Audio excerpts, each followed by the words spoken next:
I'm reading Stories of the Saints by Carrie Wallace and illustrated by Nick Thornborough. And today I am reading about Saint Monica. Monica lived from the year 331 until the year 387 in Hippo, and her emblem is tears. She is the patron of mothers, hard marriages, abuse victims, alcoholics, and praying for relatives. And her feast day is August 27th. Monica had all kinds of trouble with her husband. He would disappear without telling Monica where he was going. He ran around with other women. He hated it when she prayed, and he flew into towering rages at the drop of a hat. Her husband, whose name was Patricius, was a pagan, but Monica was a Christian. They lived together in Algeria, which was part of the Roman Empire, a generation after Constantine took the throne, so it was legal for Monica to follow Jesus. That didn't make it easy to be married to Patricius, but Monica didn't give up her faith, and she never stopped praying for her family. Together, Monica and Patricius had 3 children, Augustine, Navigius, and Perpetua. Monica prayed for them all.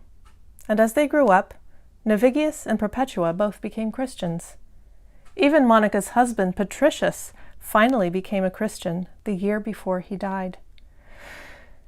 But Monica's son, Augustine, was another story. Now that he was a young man, everyone knew he was incredibly smart. But they also knew that he was arrogant and lazy and loved women and parties just like his father. Monica visited the local bishop to beg him to talk with her son. "That boy is too headstrong for his own good," the bishop told her. "I don't think talking to him will help." At this, Monica began to cry. "Oh, don't worry," the bishop told her, touched by her love for her son. "It's impossible that the child of such tears should be lost." Because he was so smart, Augustine made a name for himself as a great teacher. And since Rome was supposed to be the greatest city in the world, he decided to go to Rome to teach. But Monica was worried about what kind of trouble he might get up to in the big city. "I'm going with you," she said, and started to make plans. One day, before they set sail, Augustine told Monica he was going down to the docks to say goodbye to a friend.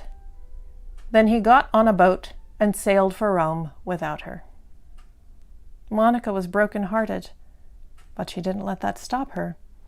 She got on another boat and went after him, praying all the way. Something strange happened to Augustine on his voyage to Rome. For the first time, he felt a longing in his heart to know God. And not long after he landed in Rome, after all Monica's years of prayers and tears, he finally believed. When Monica caught up to Augustine, he was transformed, and she was overjoyed. Together, the two of them planned to travel through Africa, teaching about God.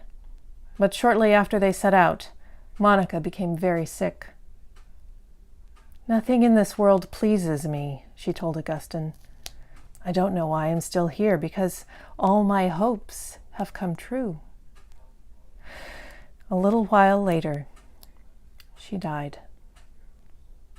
But her story wasn't over, because Augustine's was just beginning.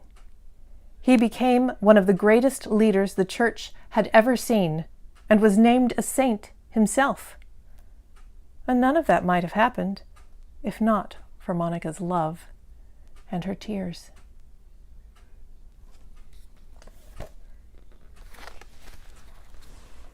And there is Monica, praying